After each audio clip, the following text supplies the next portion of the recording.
La persona más peligrosa en cualquier enfrentamiento no es la que parece más fuerte, ni la que habla más alto, es la que permanece tranquila.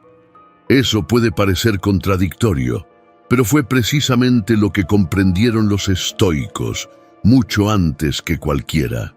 Ellos se sumergieron profundamente para comprender el impacto real de las emociones en una decisión, en un conflicto, en una elección crucial, y, a partir de eso, crearon un sistema de autocontrol tan sólido que dejaba a cualquier adversario sin salida, porque no había forma de desestabilizar a quien ya había vencido a sí mismo. En este video vas a descubrir los 8 principios que usaban los primeros estoicos para mantener la calma incluso en medio del caos, y cómo aplicar cada uno de ellos bajo las presiones del mundo moderno, desde una conversación difícil en el trabajo hasta un momento emocional delicado en casa, porque al final de todo es quien mantiene el control, quien decide el rumbo del juego. Antes de comenzar, si aún no estás suscrito, suscríbete, deja tu like y activa las notificaciones. Entonces, vamos a comenzar. Número 1. Distancia emocional. Cuando alguien te provoca, te grita o te desafía, ¿qué pasa por dentro? El cuerpo se tensa, el pulso se acelera, la rabia sube como un fuego, y cuando te das cuenta, ya estás en medio de la tormenta. Es como si algo tomara el volante y tú fueras solo un pasajero. Y los estoicos sabían exactamente qué era eso. Sabían que, en el instante en que te entregas al calor de la emoción, pierdes el control de la situación. Y peor aún, pierdes el control de ti mismo. Por eso, el primer principio estoico para vencer cualquier confrontación no tiene nada que ver con fuerza, ni con habilidad. Tiene que ver con algo más profundo: la distancia emocional. La distancia emocional es cuando sientes algo muy fuerte, pero no te dejas arrastrar. Es como si tu mente diera un paso atrás y observara todo desde afuera. Sientes la rabia, por ejemplo, pero no le entregas el control. Observas, pero no entras en la escena. Platón decía que el sabio observa las emociones como quien ve pasar una nube en el cielo. Aparece, oscurece por un momento, pero pasa. Él no se convertía en el miedo, ni en la rabia, solo dejaba que fueran lo que son, pasajeras. Este simple acto de no identificarse con la emoción lo cambia todo. Parece sencillo, pero la verdad es que la mayoría aún cae en la trampa, la de convertirse en la propia emoción. Cuando algo te afecta, no solo sientes rabia, te conviertes en la rabia. Hierve por dentro, como si todo en ti gritara por reaccionar. Y ahí es donde todo empieza a descontrolarse, porque la emoción toma el lugar de la razón y empieza a decidir lo que dices, cómo actúas y hasta quién pareces ser. Aunque no seas una persona agresiva, en ese estado puedes terminar diciendo cosas que no querías, hiriendo a quien no lo merecía o atropellando todo a tu alrededor, solo porque dejaste que la emoción tomara el control. Los estoicos hacían lo contrario y adoptaban una postura completamente diferente. Reconocían lo que sentían, pero mantenían una distancia segura. Decían: estoy sintiendo rabia en este momento. Y ese pequeño cambio en el lenguaje ya creaba un espacio entre ellos y la emoción. Parece sencillo, pero ese espacio lo cambia todo. Porque cuando nombras lo que sientes, tu cerebro sale del modo automático y vuelve al modo consciente. Dejas de ser arrastrado por lo que sientes y empiezas a tener elección. Y ahí es donde entra la práctica. La próxima vez que sientas una emoción intensa, incluso en una conversación simple, detente por un segundo y dite a ti mismo: me doy cuenta de que estoy sintiendo rabia. Etiquetar lo que sientes es como apretar un freno de emergencia interno. No eliminas la emoción, pero reduces su impacto. Eso crea un pequeño espacio entre tú y la emoción. Y con el tiempo, ese espacio crece. Y con él crece también tu control. Porque el secreto no es suprimir lo que sientes, es evitar que eso tome el mando. Cuando logras mantener distancia emocional durante una confrontación, la tormenta dentro de ti empieza a calmarse. Y es en ese preciso momento cuando todo cambia. Mientras la mayoría entra en una confrontación improvisando, sin saber qué esperar y reaccionando a la defensiva, los estoicos hacían lo contrario. Se preparaban antes. Anticipaban y entrenaban lo que harían si llegaba la provocación, y por eso nada los desequilibraba. Número 2. Conciencia anticipatoria. ¿Alguna vez entraste a una conversación pensando que sería tranquila y de repente todo se salió de control? Así es como la mayoría de las personas se pierde, no porque el problema fuera enorme, sino porque las tomó por sorpresa.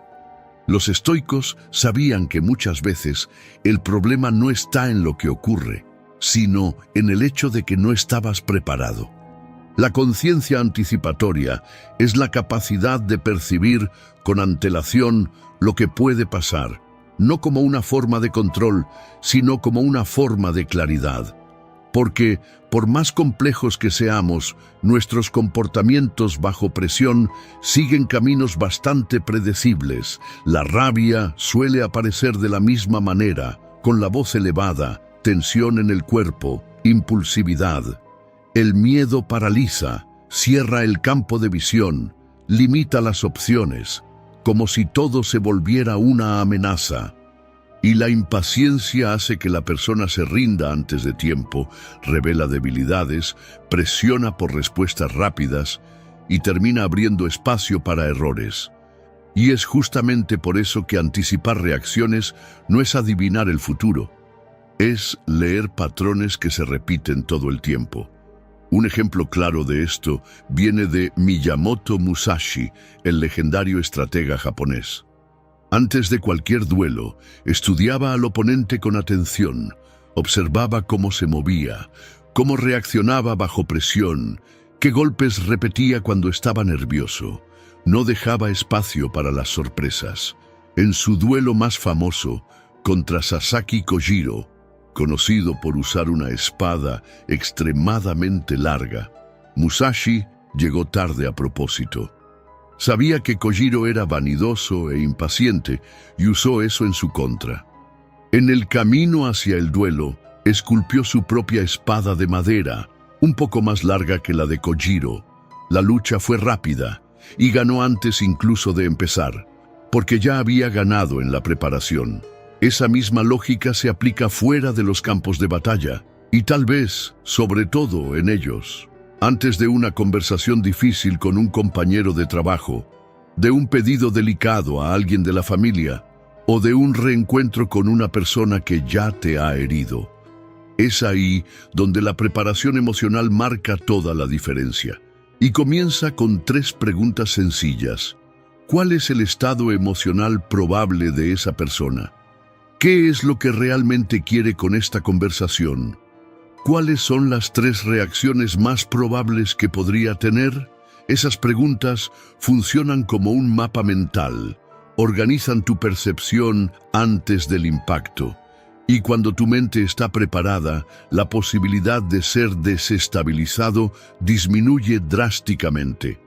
No reaccionas con sobresalto, respondes con claridad. Tu cuerpo no se bloquea, se alinea. Y esa diferencia entre actuar por impulso o con conciencia es lo que te mantiene firme, incluso cuando el ambiente se pone pesado. Eso es exactamente lo que hacen los negociadores del FBI antes de hablar con un criminal o con alguien en crisis. No llegan sin preparación. Estudian el perfil emocional de la persona, analizan comportamientos pasados y trazan los caminos posibles de la conversación. ¿El resultado? Mantienen la calma incluso cuando todo a su alrededor está a punto de explotar. Anticipar no se trata de controlar al otro, se trata de conocer el terreno antes de pisarlo. Y cuanto más entiendes los patrones emocionales de las personas, menos te sorprendes y más autocontrol construyes. porque en un mundo caótico, mantener la calma es una de las formas más silenciosas y más poderosas de liderazgo y autocontrol. Número 3. Respiración estratégica. La mayoría de las personas piensa que el autocontrol empieza en la mente, pero en realidad comienza en el cuerpo, y la respiración es el punto de partida. Cuando la tensión se apodera de ti, es el cuerpo el que necesita ser atendido primero. Y el camino más directo para lograrlo es la respiración. Los estoicos ya lo sabían. Si quieres mantener la razón firme en medio del caos, empieza por el ritmo con el que respiras. Hoy en día, la neurociencia confirma esta sabiduría. Investigaciones de la Universidad de Stanford demuestran que respirar de forma lenta y profunda activa el sistema nervioso parasimpático, que se encarga de reducir el estrés, desacelerar los latidos del corazón y restaurar el equilibrio emocional. En cambio, una respiración corta y acelerada hace lo opuesto. Activa el modo de alerta, aumenta la liberación de cortisol y bloquea el pensamiento claro. Es como si el cerebro se quedara atrapado en el modo peligro, incluso cuando la amenaza no es real. Por eso, antes de reaccionar, puedes recurrir a un gesto simple: parar y respirar. Inhala por la nariz, despacio, contando hasta 4, sostén por un segundo y luego suelta el aire por la boca contando hasta 6. Solo eso, un solo ciclo. Incluso una única respiración hecha con conciencia ya es suficiente para reducir la tensión. Si repites 2 o 3 veces, el efecto se expande. Tu cuerpo se calma, tu mente se aclara y tu respuesta cambia.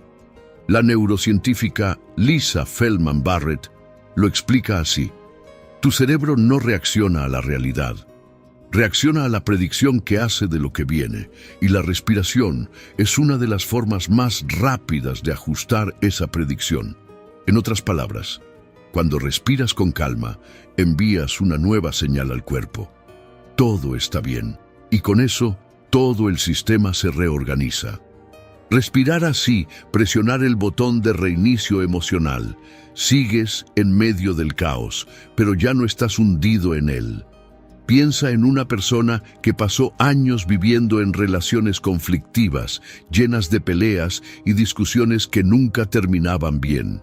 Esa persona aprendió, sin darse cuenta, que estar en desacuerdo es igual a entrar en guerra. Entonces hoy, con solo escuchar un tono de voz más alto, una crítica, una palabra fuera de lugar, su cuerpo ya entra en estado de alerta. El corazón se acelera, los músculos se tensan, la mente empieza a buscar amenazas que quizá ni están ahí. No es el presente lo que está provocando eso, es todo el pasado manifestándose de nuevo. Ahora imagina que, en ese momento, ella se detiene y respira. Solo eso. En vez de responder con el mismo tono o cerrarse, crea un espacio. Y en ese espacio, algo cambia. El cuerpo empieza a entender que esa situación no es una amenaza real, y la mente deja de reaccionar a lo que fue, para responder a lo que está ocurriendo ahora. Esa simple respiración consciente puede ser el inicio de un nuevo patrón, un patrón donde hay espacio para escuchar, para posicionarse con firmeza, pero sin perderse en la rabia o el miedo. Esa pausa es la que te reconecta con tu fuerza, porque a veces lo que separa una explosión de una decisión lúcida es solo una buena respiración. Y esa claridad es esencial para nuestro próximo principio. Y si este video te está resultando útil, deja en los comentarios, ya valió la pena. Y no olvides dejar tu like y suscribirte al canal. Número 4. Acción con propósito.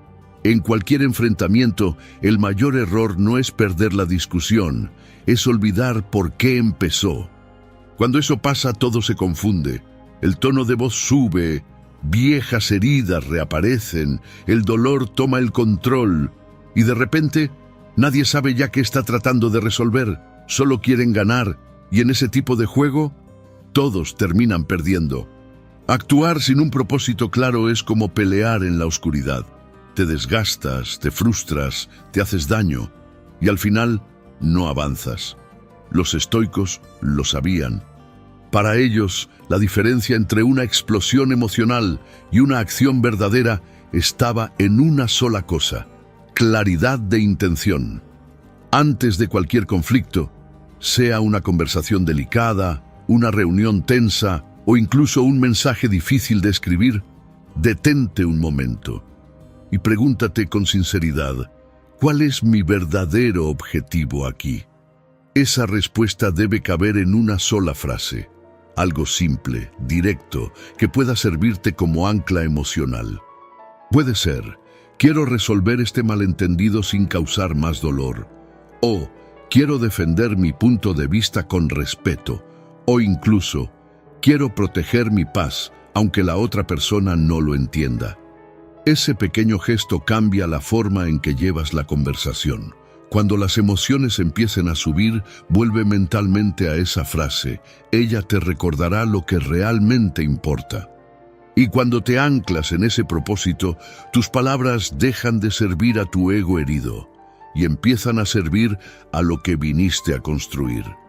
Tener un propósito claro no significa ser frío o distante. Significa poner tus emociones al servicio de algo más grande, en lugar de permitir que se vuelvan en tu contra. Ese enfoque transforma los conflictos en puentes, y aunque no haya acuerdo, igual hay crecimiento. Porque no te perdiste de ti. Imagina a alguien que entra en una conversación queriendo resolver una situación simple, pero sale de ahí cargando heridas que ni siquiera recordaba. Eso sucede cuando no hay un propósito claro. Ahora imagina lo contrario. Alguien que decide antes de comenzar que solo quiere ser comprendido, sin necesidad de ganar. Esa persona no pierde su centro, aunque el otro lo pierda. Cuando sabes por qué estás hablando, también sabes cuándo vale la pena guardar silencio. Y el verdadero poder no está en ganar discusiones, está en no ser dominado por ellas. Musashi decía: el objetivo final de las artes marciales es no tener que usarlas. Y en los conflictos de la vida, esa frase es un mapa. Cuando tu enfoque está en lo que realmente importa, la mayoría de las batallas pierden sentido antes siquiera de comenzar. Si este principio te hizo sentido, suscríbete al canal, deja tu like y compártelo con alguien que también necesite aprender a usar la calma como fuerza. Porque el autocontrol no es ausencia de emoción, es presencia de propósito. Número 5. Economía de movimientos. Muchas personas creen que ser un buen comunicador es saber responder rápido, pero en la mayoría de los enfrentamientos, lo que más desgasta no es lo que se dijo, sino cuánto se habló intentando tener la razón. Intentas justificarte, explicar, defenderte, incluso cuando la otra persona ya ni siquiera está escuchando. Y cuanto más intentas hacerte entender, más agotado te sientes. Los estoicos tenían una regla simple, pero poderosa. No gastes energía en lo que no lleva a ninguna parte. No toda provocación merece respuesta, y no toda acusación necesita defensa. Cuando reaccionas a todo, sin filtrar, terminas hablando de más, sintiendo de más, y al final, entendiendo de menos. Y toda esa energía desperdiciada en exceso emocional hace falta en el momento de mantener el control. Platón decía: el sabio habla porque tiene algo que decir, el necio porque necesita decir algo. Y esta es una de las lecciones más importantes sobre el autocontrol en la comunicación. Un buen comunicador sí habla, pero antes piensa en lo que va a decir. Evalúa el momento, el impacto, lo que hay detrás de esas palabras y, sobre todo, si eso sirve a su propósito o solo a su ego herido. Piensa en alguien que empieza el día discutiendo con su esposa por algo pequeño. Luego entra a una reunión y se siente presionado. responde de más, pierde el enfoque, pierde el tono. Por la noche, recibe un mensaje fuera de lugar y responde por impulso, abriendo otra batalla más. Esa persona no está equivocada por sentir, pero está emocionalmente agotada por entrar en cada situación como si tuviera que ganar. Ahora imagina si, antes de cada respuesta, hiciera una pausa simple. ¿Esto de verdad necesita ser dicho? ¿O solo va a empeorar las cosas? Tal vez, en la conversación de la mañana, bastaba con escuchar con atención y responder con calma. En la reunión, una reafirmación objetiva habría tenido más impacto que una larga explicación. Y, en ese mensaje, el silencio tal vez habría sido la opción más inteligente. Hablar menos no significa sentir menos. La economía de movimientos es eso. No callarse, no ignorar, sino saber en qué vale la pena poner tu atención. Cuando aprendes a responder solo lo necesario, te queda espacio para respirar, pensar y enfrentar los conflictos con más presencia y menos desgaste. Al final, quien habla menos no es quien siente poco. Es quien aprendió que no toda batalla necesita ser peleada y que, muchas veces, proteger tu paz vale más que demostrar que tienes razón. Número 6. Desapego de la forma. Existe un tipo de rigidez que pasa desapercibida, pero que nos hace vulnerables. Es un apego silencioso a una manera fija de pensar, de reaccionar, de mostrarse al mundo. Tú creas una imagen de ti, el fuerte, el lógico, el que resuelve todo. Eliges un camino, estableces un patrón y luego te obligas a seguir por ahí, incluso cuando ya no tiene sentido. Esa rigidez da una falsa sensación de control, pero por dentro te encierra. Los estoicos entendían que la verdadera fuerza está en la flexibilidad, porque quien se aferra demasiado a una idea, a una expectativa, a una versión antigua de sí mismo, sufre más, se frustra más, se quiebra con más facilidad, porque la vida cambia, las personas cambian, y a veces eres tú quien también necesita cambiar, no para agradar al mundo, sino para seguir creciendo. Piensa en alguien que siempre ha sido visto como fuerte, la persona que resuelve todo, que aguanta todo. Se enorgullece de esa imagen y no permite mostrar fragilidad, pero por dentro está cansada y por fuera empieza a endurecerse aún más. La rigidez que parecía fuerza se vuelve prisión, o alguien que se define como racional, y por eso nunca da espacio para sentir. Evita conversaciones profundas, ignora la intuición y trata de vivir como si la emoción fuera una debilidad. Con el tiempo, pierde conexiones, pierde escucha, pierde incluso la oportunidad de conocerse mejor. Desapegarse de la forma es entender que puedes ser más de una cosa, puedes ser fuerte y aún así pedir ayuda, puedes ser racional y aún así sentir, puedes cambiar de opinión, de rumbo, de actitud, sin perder tu identidad. La próxima vez que sientas resistencia ante algo nuevo, pregúntate, ¿estoy diciendo que no porque realmente no tiene sentido? ¿O solo porque no encaja con la imagen que he creado de mí mismo? Esa pregunta abre un espacio donde puedes actuar con libertad, no por miedo a parecer incoherente. La vida no exige que seas siempre el mismo. Exige que seas honesto con quien estás llegando a ser, y a veces la mayor muestra de fuerza es permitirte cambiar. Como dijo Miyamoto Musashi, debes entender que hay más de un camino para llegar a la cima de la montaña. Mucha gente entra en un conflicto creyendo que solo hay una forma de enfrentarlo, presionando, confrontando, intentando imponerse a toda costa. Pero no toda victoria requiere resistencia. A veces, el camino más sabio es aquel que te permite adaptarte, observar y elegir con más calma. Cuando comienzas a soltar las ideas antiguas sobre cómo debes actuar, cómo debes reaccionar o incluso quién necesitas aparentar ser, algo cambia. El conflicto deja de ser automático. Ya no sientes la obligación de atacar ni la necesidad de demostrar que tienes la razón todo el tiempo.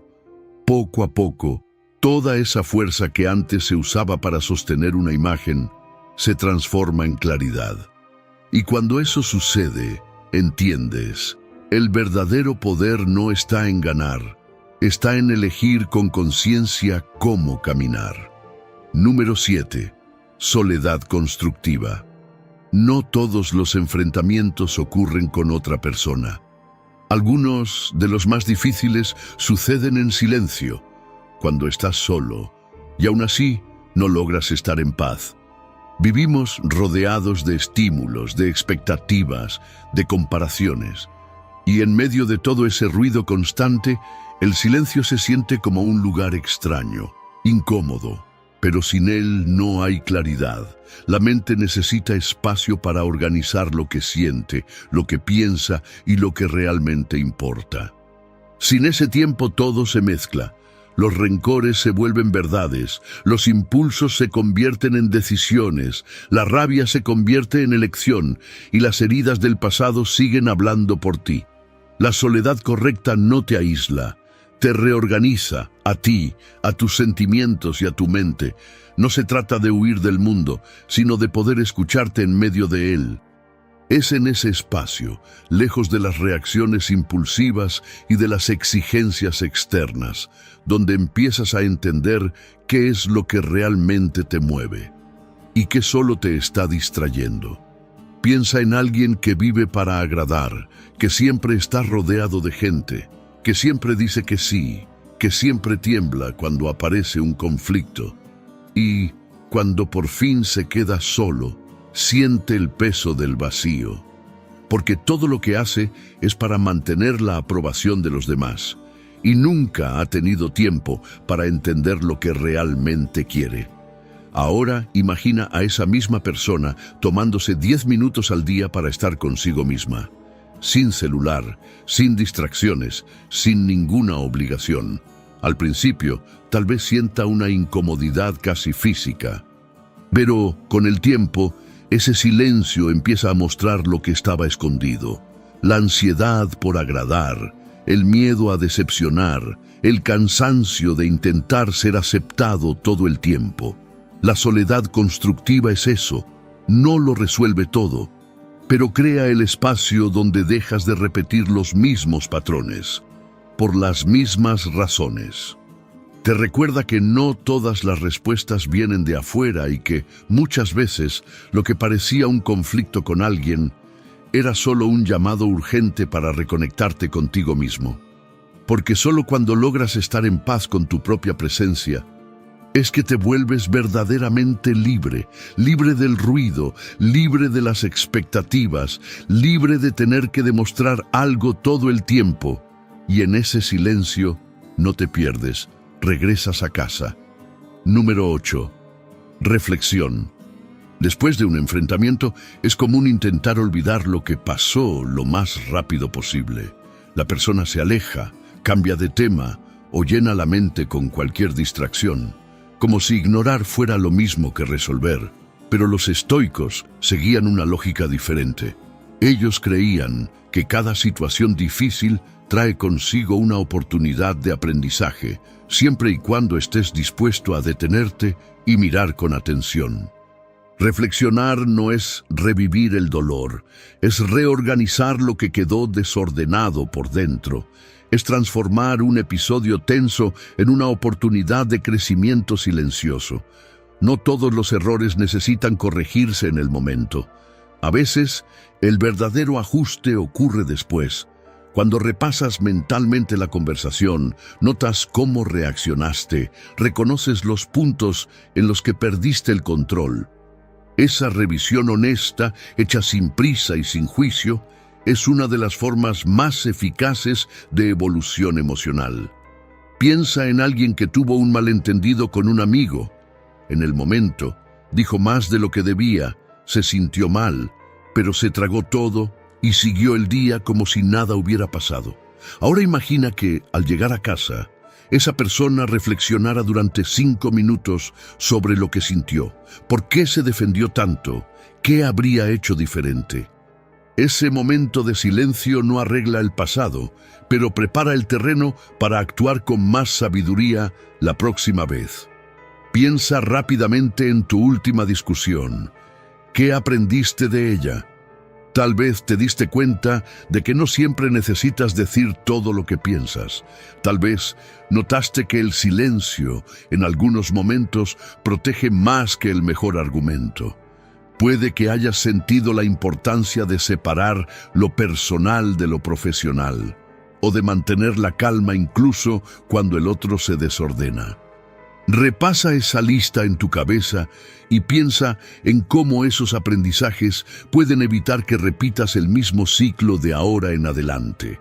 Los estoicos llamaban a eso examen de conciencia. Un hábito simple, pero poderoso, que fortalece tu capacidad de tener claridad frente a situaciones futuras.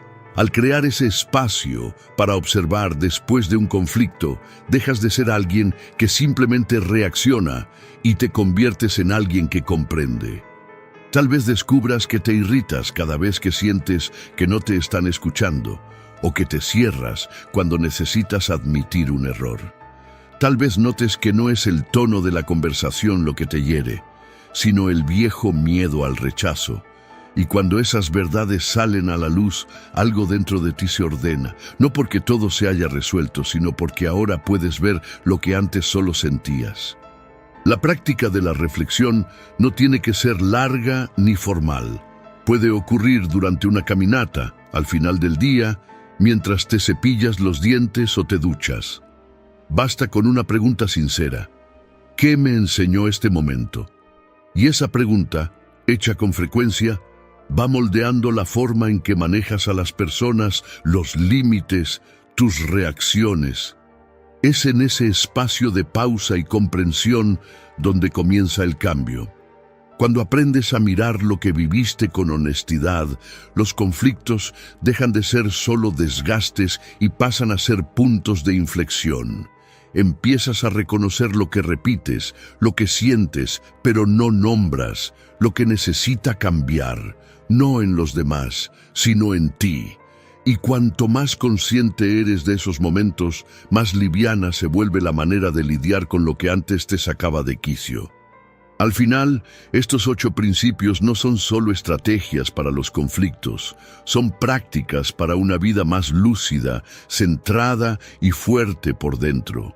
Porque cuando comienzas a dominarte a ti mismo, a observarte, a regularte y a actuar con intención, muchos conflictos simplemente pierden fuerza y desaparecen.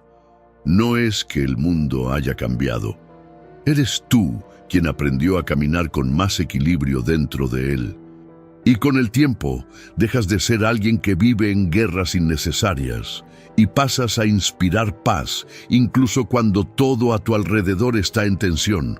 Si llegaste hasta aquí, eso ya dice mucho sobre cuánto valoras tu propio crecimiento, así que valora eso. Cuéntanos en los comentarios qué fue lo que más aprendiste sobre cómo mantener la calma en cualquier conflicto. Y si este contenido te ayudó de alguna manera, suscríbete al canal. Aquí hablamos de progreso personal con profundidad, con calma y con verdad, porque el autocontrol no es solo reaccionar menos, es vivir mejor. Gracias por estar aquí y hasta el próximo video.